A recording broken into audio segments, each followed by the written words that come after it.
Everybody, welcome back to another episode. So we're here in Alexandria, Louisiana here, which is in central Louisiana, smack dab central Louisiana, right in the middle of the state. And this beautiful hotel you see here behind me is the Bentley Hotel. And it dates back to 1907 when it was built by a man named Joseph Bentley, who actually got rich in the lumber business, which is huge in central Louisiana. And we're going to tell you all about it, show you up close and inside and out and all that, and its beauty and elegance and all that. So many famous people have stayed here, including Dwight D. Eisenhower, George S. Patton, John Wayne, Roy Rogers, Henry Kissinger, and more. And so it's a very famous and popular place back in the day, and the history behind it is even more fascinating. So without further ado, let's go ahead and jump right in and see what we can get into.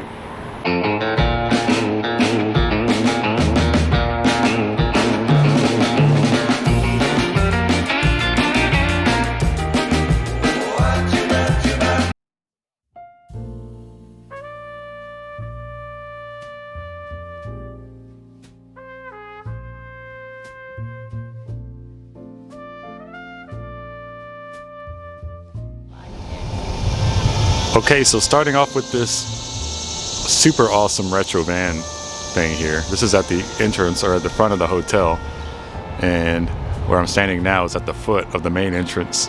And look how beautiful this place is. Got that grand staircase look in the front of it. That historical plaque that we're going to go read in a second.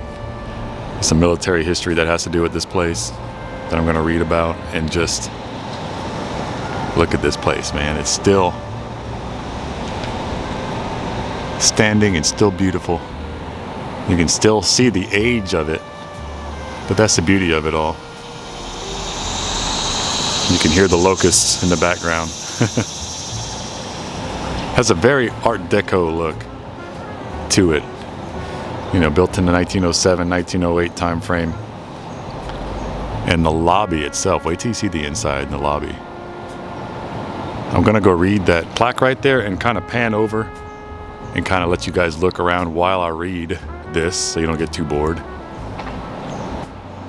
Reading off of this plaque here, it says in 1940, Lieutenant General Stanley D. Embrick of the U.S. Army, 4th Corps Area, Atlanta, Georgia, selected central Louisiana as site of training maneuvers to prepare American forces for possible involvement in war in Europe. Louisiana's 1941 maneuvers were the Army's largest peacetime training exercise. Approximately 400,000 troops were divided into armies of 2 imaginary countries: Cotmic, Kansas, Oklahoma, Texas, Missouri, and Kentucky. That's the acronym there. You can see there. And ALMAT, which is an acronym for Arkansas, Louisiana, Mississippi, Alabama, and Tennessee, supposedly at war over the Mississippi River navigation rights. These maneuvers allowed Army strategists, to test conventional defenses attacked by armored vehicles. Major General George S. Patton, who you guys all know, his tanks pushed back conventionally armed defenders, but failed to achieve spectacular victory. Army commanders also encountered reconnaissance and troop supply problems expected in battlefield conditions, and thus had several months to formulate solutions before the U.S. entered World War II. The Army conducted smaller scale maneuvers in 1942 and 43 in the same area, but canceled 1944 exercises to allow troops to participate in the D-Day invasion of Europe. Well, that's interesting. In addition to Patton, military leaders who visited central Louisiana during the maneuvers included Joseph Stilwell, Dwight Eisenhower, who became president later on, Omar Bradley, who the Army tanks were named after, Mark Clark, and J. Lawton Collins, many of these headquartered at the Hotel Bentley. So Dwight D. Eisenhower, George S. Patton, Henry Kissinger, Omar Bradley, those guys spent a lot of time here at this hotel during those maneuvers. But those maneuvers had a lot to do with the training for troops in that time frame, and had a lot to do with getting troops ready. And they were playing an artificial war between ALMAT and Cotmic over Mississippi River navigation rights. That's super cool. Anyway, let's go ahead and let's walk up the stairs here to the dining area, the restaurant here. We're not going to go in there right now. We're going to go in there on the way out. Already talked to the girl that opened the doors earlier and asked her if we can take a peek in there later. She said, yeah, for sure. So looks almost like a speakeasy, huh? The way it's dug down into the ground there. It's called the Mirror Room Lounge. All right, guys, so walking into the lobby here, you can see you're greeted by this nice Hotel Bentley floor mat here. And just before I pan up and show you guys everything, look at this tile work. These little tiny, like, 1-inch tiles that are all strategically put together to make these beautiful designs. Look at this. Most of the lobby floor is covered with this. But look at this. I'm going to pan up for you and show you this beautiful lobby with its blue roof, elegant chandelier. Look at this.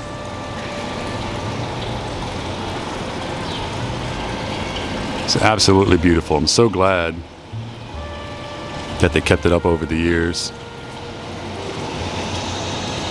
And of course, we're going to walk through. I'm just kind of showing you a broad view of everything before we go into detail here.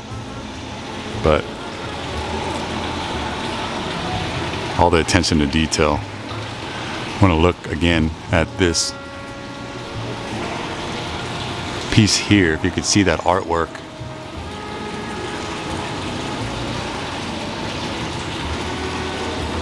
And it's stained glass on the top of it. Almost like a cathedral look. Reminds me of being in church almost. This nice little fountain here. The classic water coming out of the lion's mouth. We've seen that. You see that at a lot of upscale nice places. You see the lion heads like that spitting out the water. I don't have any coins on me to throw in the fountain here, but as you can see, some people do. This is lined with marble here. Just a beautiful place. It's almost reminiscent of the Overlook Hotel in The Shining. Not to deduce this place to a horror movie scene, but it has that look to it, just elegant and beautiful.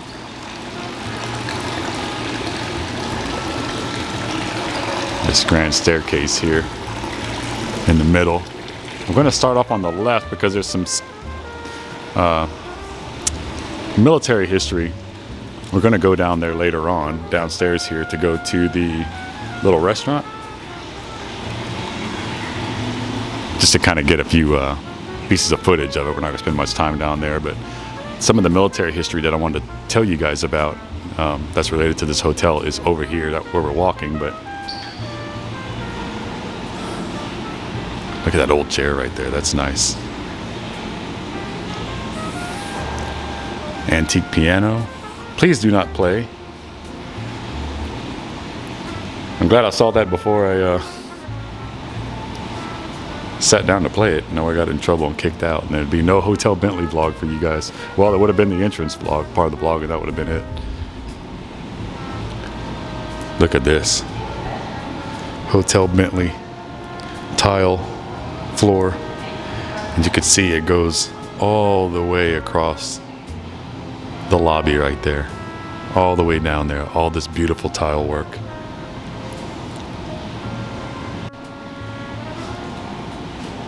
So this gorgeous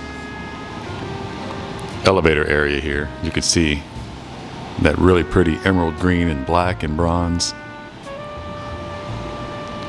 Again, it very much resembles that Art Deco era of architecture.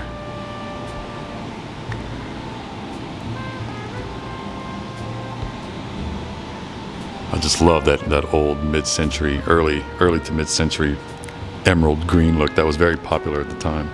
And these tiled floors here, this army green and black checkered floor, all this is tile, little 1-inch, half-inch to 1-inch tiles make this up. And check this out, little shoe shine chair. attention to detail here is amazing. There's a nice little seating area here. In this quote by General Bradley here, it says, "Peace is our goal, but preparedness is the price we must pay." General Omar Nelson Bradley. Check this out, guys. In this same little seating area is this Melton overcoat, which is popular. You see these a lot in footage of World War II and all that, worn by soldiers, mostly in the Eastern Theater. Let's see what this says. Introduced by the U.S. Army in 1927. So wow, it goes back to the 20s. I was thinking more mid-century, but I guess it's approaching the mid-century time frame. But the Melton wool overcoat was issued at the beginning of the war with an increasing emphasis on the development of suitable field clothing. The overcoat was mostly relegated to dress, parade, and furlough wear by 1943. So I guess it was more popularized and worn more regularly towards mid-century World War II era time frame. As events unfolded in the European theater of operations in the winter of 1944-45, the Melton overcoat became an essential part of frontline service. That is so cool, and you know that's an original too. It's like an Army. This one was Army issued. I know that because of the rank. That's an Army insignia right there. Oh, look at this chair here. Fat cat politicians once sat here when this rocker was on the front porch of the Bentley Hotel. 1930 to 50s. That's cool. And this says, "This is the office chair used by Joseph A. Bentley, owner of the Bentley Hotel, until his death in 1938. Wow. And it really doesn't look that old. The chair looks like it was made in the last 20, 30 years. To be honest, I mean, the quality looks like it's still brand new. The style looks old, but the quality looks brand new. That's fascinating. Now here's some pictures of what could very well be pictures of the maneuvers that I told you guys about with Eisenhower and Patton. I mean, that's what it looks like. Oh, check this out. Semper Fi Marines. That's what I'm talking about. Hoorah! Let's go get them. U.S. Marines. Apply or write to the nearest recruiting station, Post Office Building, Baton Rouge, Louisiana. That is so sweet. Dang. I didn't know all this stuff was in here. So this is more of a synopsis of what I told you guys about. It says in the 1930s, the Great Depression kept U.S. concerns almost exclusively on the home front, but by the end of the decade, however, continuing tensions with the Empire of Japan and the eruption of war in Europe forced the nation to look outward. In 1940, President Franklin D. Roosevelt federalized the National Guard, and selective service was enacted in anticipation of U.S. involvement in foreign hostilities. Large-scale military training exercises called maneuvers were planned as well.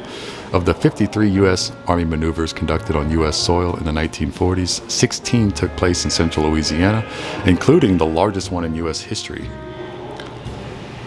So by the time the Japanese attack on Pearl Harbor, hundreds of thousands of U.S. soldiers had descended into central Louisiana to prepare for the war. The maneuvers were centered in Camp Beauregard in nearby Pineville, which is basically butt up against Alexandria here in the city we're in now, and established new bases, including Camps Livingston, Claiborne, and Polk. Some of the officers involved included George S. Patton, Omar Bradley, Matthew Ridgway, and Dwight D. Eisenhower. These distinguished military leaders were guests at the Bentley Hotel during their training mission in Louisiana. So those guys, all those famous names, military leaders, and of course one, that being Dwight D. Eisenhower, ended up being U.S. president. They all stayed here for a lengthy amount of time. That is simply fascinating. 3 field armies, 11 corps headquarters, 2 Army Air Force headquarters, and almost 2.5 million soldiers and airmen took part in the Louisiana maneuvers. World War II ended in the total surrender of Germany and Japan. Central Louisiana can claim a significant part in the Allied victory over totalitarianism in 1945. Fascinating. Here's some more timeline. Obviously, I'm not going to read all that. Some memorabilia from, here's a Camp Beauregard badge. And a blue hat band. Strips of colored fabric were worn by soldiers participating in the maneuvers to distinguish if he was attached to the Red or the Blue Army.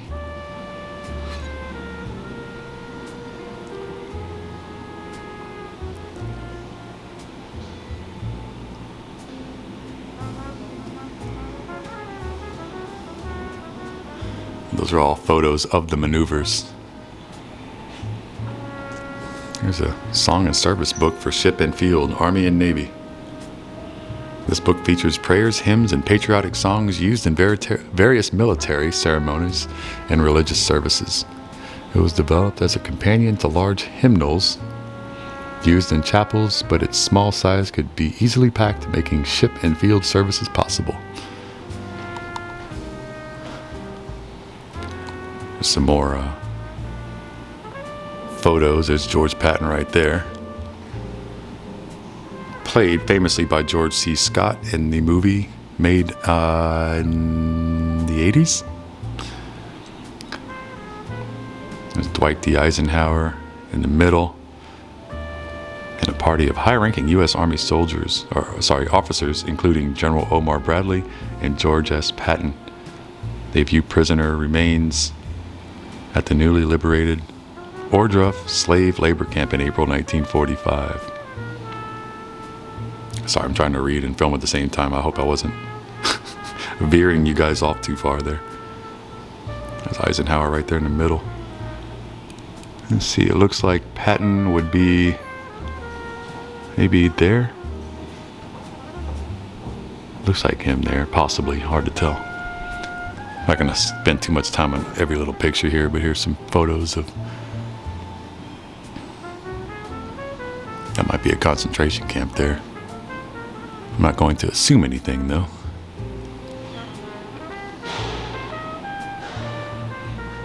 Looks like it though. Looks like concentration camps. What's that? U.S. Army maneuvers, Louisiana, 1941. You guys need to come check this stuff out for yourself. There's a lot of memorabilia here that I could spend a lot more time looking at and focusing on, but like a medic flag maybe, hospital flag, or pictures of the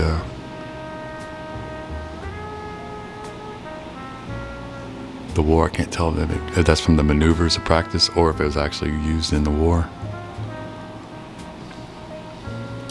That's cool. Some ammunition there. M26 life belt. Type of belt was worn around the waist of soldiers during World War II beach invasions. That's pretty cool.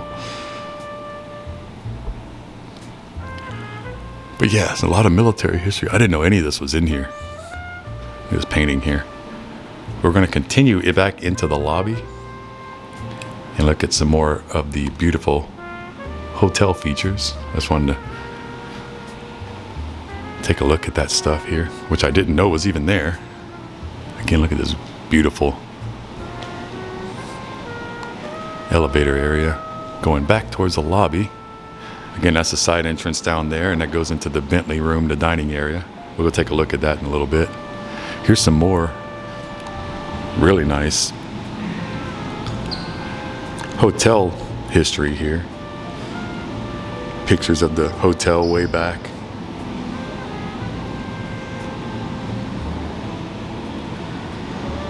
When it was built, looks like 1907, 1908 time frame. Here's some items.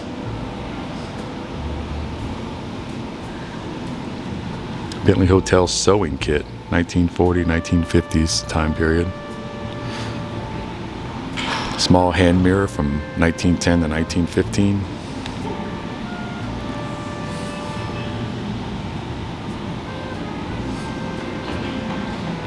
There's Joseph Bentley right there, 1908.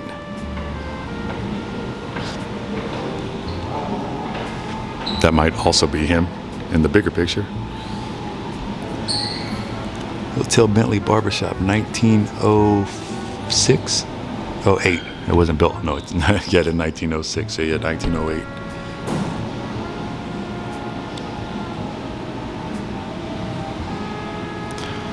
Lots of cool stuff. I love these things. Some old crystalware down there. Old plates. Old pictures of the sections of the hotel. Hope you can vaguely see that. And it's all right here in the lobby.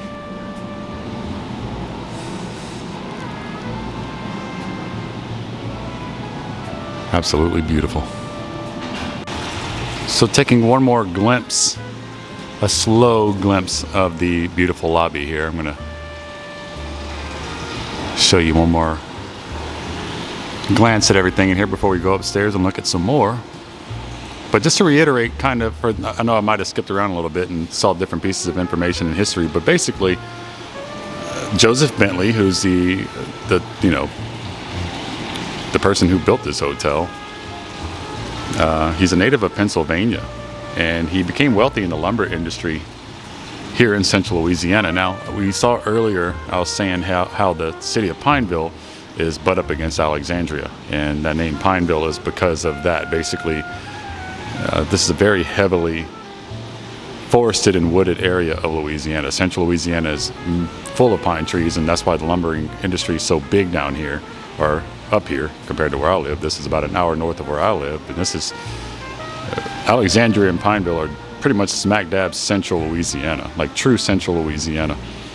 And so anyway, so Bentley, he was known as an eccentric guy, and the legend has it that he actually, the reason why he built this hotel is because he was turned down for a room in Little Rock, Arkansas, at a hotel that was formerly known as the Ice House Hotel. So he was particularly impressed by that hotel, which was called the Capitol Hotel in Little Rock, Arkansas, and he asked the architect George Mann, who designed this one, he asked him to design a hotel here because he was inspired by the Capitol Hotel in Little Rock, formerly known as the Ice House Hotel. And so that's a legend, at least. He was refused a room there, so he pretty much said, I'm going to go and build my own then. Again, it's legend. I don't know how true that is, but that's what I've always read. Got these old plates here. Sorry, I'm kind of bouncy here. So let's go ahead and look upstairs. There's a second floor here that we're going to go look at, but just such a beautiful lobby. I love this stuff. Let's go on upstairs and see what's up there. All right, guys, so we're about to walk up these stairs here, these beautiful marble stairs to go up to the second floor, but I noticed in here, now, some of you probably are more educated on these types of things, but I noticed in this molding here, you see this molding, there's different shapes and designs in it.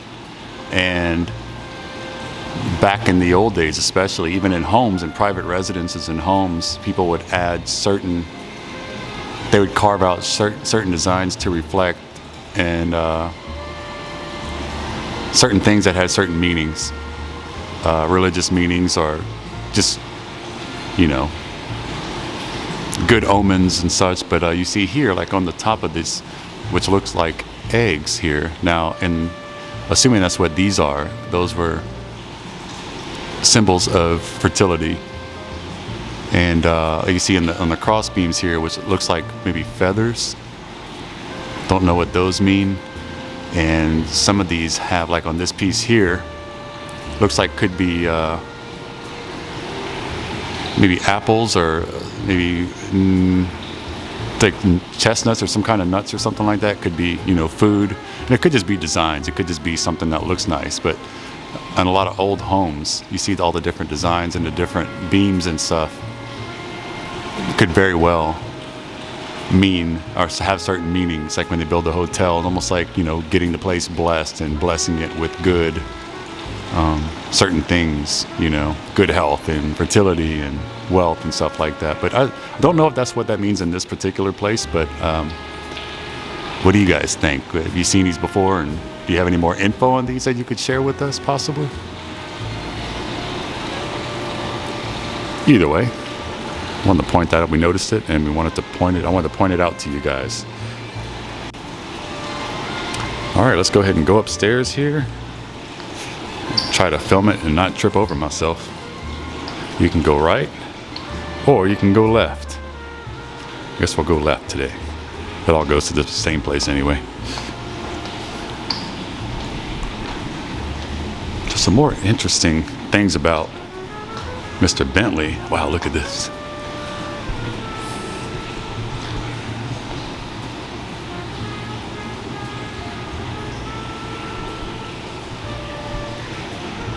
It almost has a completely different theme up here. It's more of a warmer red theme compared to the sky blue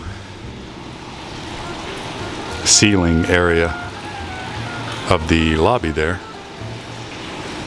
Better, really pretty view of the bottom of the first floor lobby and the fountain and all that. I love this. You can see really up close in this molding and these designs here on the second floor here. It's kind of walking around, and you're seeing it as I'm seeing it. I don't have any real sense of direction with this place. I'm just walking around and exploring it as you're seeing it here, guys. So anyway, so some more cool information. Here's the lobby again. In 1933, so about 26, 27 years or so after the hotel was built, Joseph Bentley added a massive 80-room addition to the hotel. There's the main entrance there. That's on DeSoto Street there. So if you guys want to come and see it for yourself, the main entrance here that we started with. Oh, and the blue van's gone. Oh well, it's fun while it lasted. This is the DeSoto entrance. So the actual address of the hotel is DeSoto. This is the front entrance that we saw and that we walked up the stairs into the lobby from. 3rd Street is that way, the way we're looking now. So 2nd Street would be behind us, which essentially would be along the river behind us, where I showed you in the beginning, and then 3rd Street is in front of us here on the other side of the hotel. So facing that 3rd Street, so basically facing where you're looking now. So if you're walking on DeSoto looking at the main, if you're facing the building here, to your left is 3rd Street, as you can kind of see there.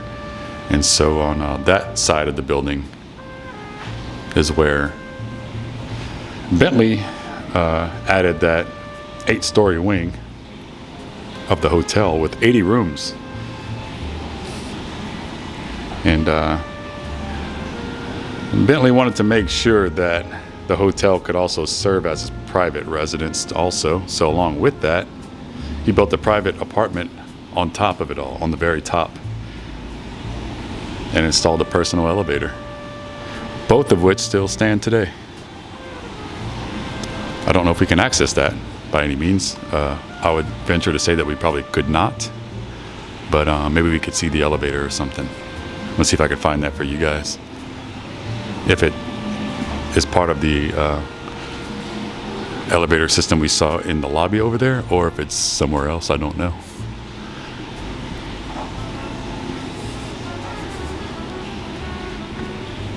Anyway, just kind of looking around here. It's the 2nd floor. There's not much up here, it doesn't seem. Looks like it's more so just a in-between, way to get to the rooms and elevators and such.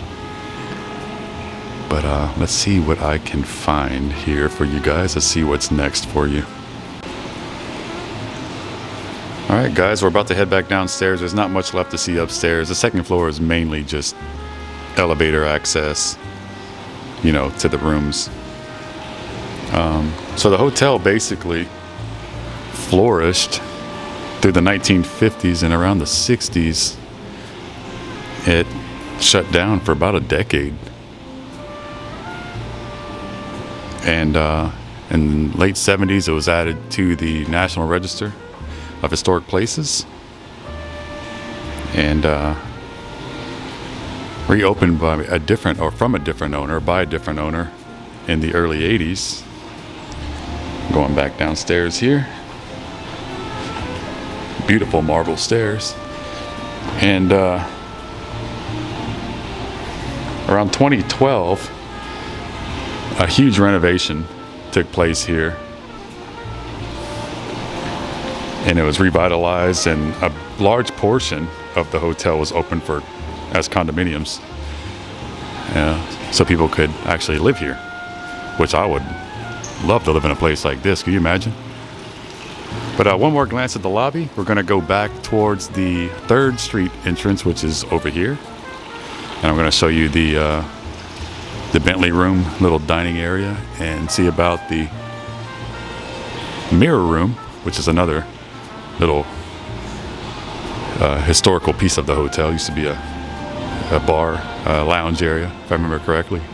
So let's go ahead and go to that portion here and see what those are all about.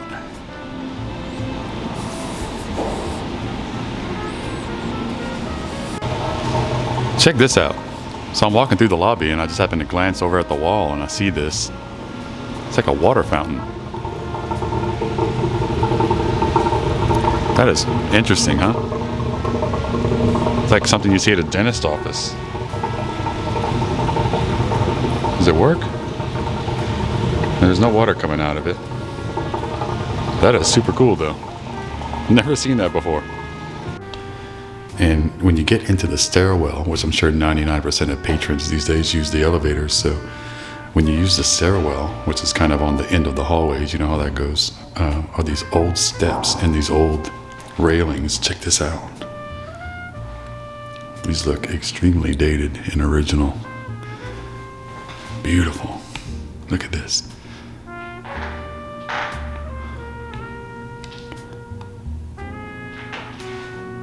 Look at that. These ceilings are low too. These ceilings are maybe not even 7 feet tall. But look at these. This is in the stairwell at the end caps of the end of the hallways. Definitely something I wanted to add to the vlog. I almost have to duck when I walk through here. I'm 6 feet tall and I'm almost ducking just to walk through here. 4th floor. So I walked up the stairwell to the 4th floor like you saw a while ago, and I walked all the way down that long hall to this area, and this kind of opens up to more of a more grand open stairwell with those same hand railing designs and architecture. You can just tell how dated this hotel is. It's fascinating. Simple stuff like this, I'm just fascinated by it. Looks like it opens up to, wow, look at that. It's like an open sun, what do you call it?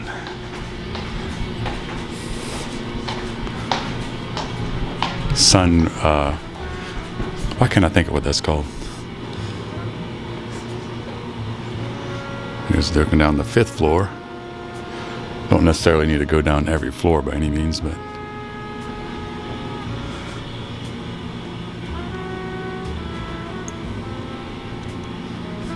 let's see what else we can find. So I decided to take the elevator down. Hope I'm not too echoey in here for you, but looks pretty old in here. Check this out. We got mirrors on the back side of the elevator there. And we're back in the lobby. Oop, if that doesn't close on me there. Now we're back where I need to be. Going like we originally were trying to go to is the Bentley room little dining restaurant area. Just gotta take a little glance around in there. So if you walk in from 3rd Street, this is 3rd Street. Out front here. We'll walk out there in a second and I'll show you the outside, the side broad view of the hotel there. But here's the Bentley room, which is a little restaurant here at the bottom of the hotel. And people are eating in there, so I don't want to be too intrusive, but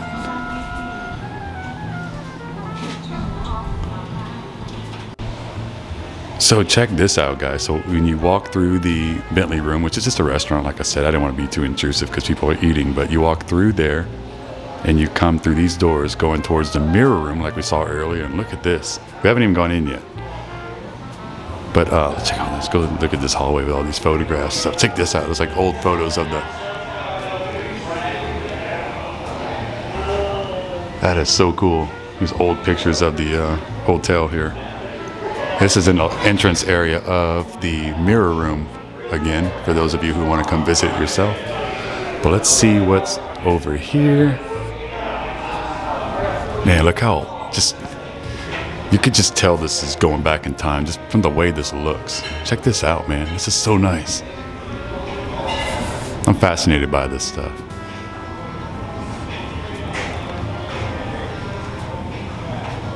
Look at that. That's the second floor where we were standing earlier.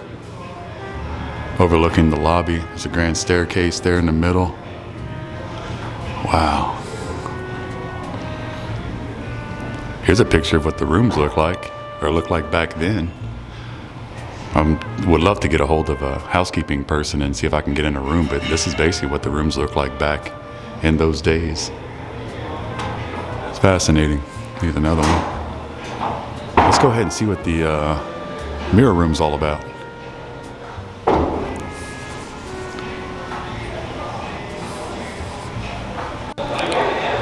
So again, that's the lobby right there, and that's the side staircase that I showed you guys. If you come down here into this grand entrance here into the mirror room, I haven't been in here yet, so I'm seeing this as you're seeing it. But look at this. You're greeted by this cool mural here.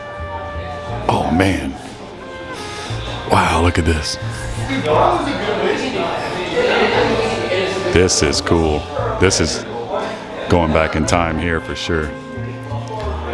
Little bookcase here. T.C. McClure Jr., 1915 to 1984. Guess that's who it's dedicated to. Wow. Now there's music playing in here that's probably copyrighted, guys, so if I have to overdub with music, I do apologize.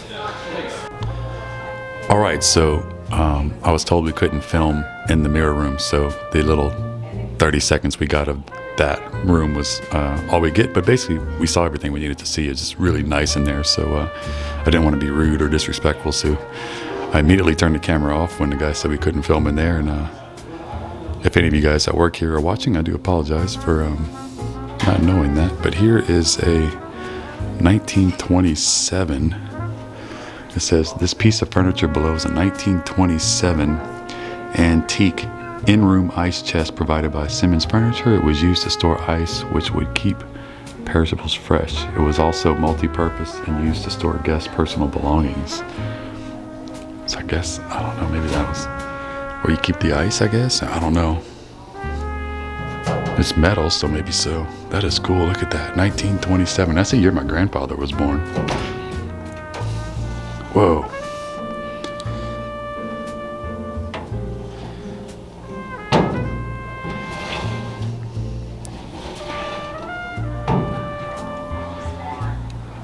$1927. So this thing is 97 years old. Holy cow. Now look at this piece. It looks like it's the same thing. Also looks like an ice chest, maybe. Let's see what it says. Yep, same thing. Wow. Now what I'm going to show you guys right now is a pretty cool piece of military history. That's going to be a surprise to you. And it's right over here somewhere. Yep, it's right here. Check this out. It's an old military Jeep that's inside the hotel. Look at this, man. This is so awesome.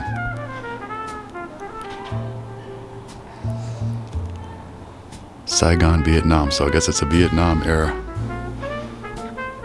Jeep. Man. That's so cool. The big steering wheels they used to have. Now Jeeps back then, which a lot of you probably know, especially I know a lot of my audience is older than me and remembers that time frame. But Jeeps back then were very customizable and easy to work on. That's why they were built for that, especially for soldiers in combat and, you know, overseas and such. They needed something that could be easily worked on and repaired, and they were very tough and built tough, which is why you saw so many of them in wartime, even dating back to the 40s and 50s. Old historic part of town here in Alexandria. But you can see here, it's a nice brick-lined road here, beautiful. Love this stuff. Nice tree-lined walkway, sidewalk there, but you can see here the 8-story addition that was added in 1933 by Mr. Bentley. If I could back up a little bit, sorry. So this side of the hotel, like I was telling you about that history, so the shorter part there is the part of the original hotel, original construction. And then this part here was the 8-story addition in 1933, upon which his apartment was built onto the top of. So there's a secret elevator apparently that is still there today, and his apartment is still up there today. And there's that really cool neon sign on the corner there. That's on the corner of Jackson and 3rd Street. Again, if you're trying to orient yourself when you come here to see everything, the cool neon sign, you can kind of see it more lit up. It's gotten a little bit darker. It's only 5:30, but very gloomy and dark, so it actually helps with seeing the neon lights on that sign there. And yeah, we saw that earlier, of course, but I just wanted to come out here and show you the 3rd Street side of the hotel. So, looking, that piece of the hotel on the left of the screen here is that 8-story expansion that he added in 1933. And I'm wondering, and I'm betting that that little piece where the flags are coming out of the top of, I bet that's his apartment, Mr. Bentley's apartment that he added. I don't know that for sure. It's pure speculation, but it sure looks like it. Which will be very interesting. As you can see here, this is, you know, this is the front of the hotel here, and the left side, the 3rd Street side of the hotel, that piece right there that's centered where that bird's flying right there is the 8-story expansion, and his apartment was also added at the same time, and I'm thinking possibly it might be that piece you see up there where he had private elevator access to. Just thought I'd add that to it. I saw that on the way out when I was walking out. Okay guys, well I hope you enjoyed that thoroughly. You literally explored that place along with me. You saw it as I saw it. I didn't walk through ahead of time or anything like that. So you saw the place the same as I did as I was walking through and exploring it all. So I hope you enjoyed it, and I hope you enjoyed that aspect of it. And with that, what a beautiful hotel. I'm so glad I got to come today and see it. I've been wanting to come here for a long time, so I'm glad I finally did. And I highly advise, if you're in town or near here, to come check it out for yourself, because I'm pretty sure that experiencing it in person is still going to be better than seeing it on film. And as you can see here behind me, what a beautiful hotel. Has been kept up over the years. Still gorgeous, still stately and magnificent and elegant and all that, and just an awesome visit today. It felt really good to just go and see a piece of history like this, especially a place where so many important and famous people over the years have stayed, like the military leaders, and I mean John Wayne stayed here, Roy Rogers stayed here. That's crazy. I would love to know which rooms some of those guys stayed in, but I'll probably never find that kind of stuff out. So some things just have to be left to mystery, I guess, you know. But anyway, along with that, I'll see you guys on the next vlog, and in the meantime, have a great weekend. Love you all. Don't forget to like the video, subscribe if you haven't already, hit the notification bell so every time I post a video you get a little dinger saying, hey, Matt posted a new video. And until next time, don't know where I'll be next or where the next one will be yet, but you guys have a great weekend, and don't forget to stay cool and stay tuned. But even more importantly, don't forget to stay tuned and stay cool. See you guys on the next one. Goodbye.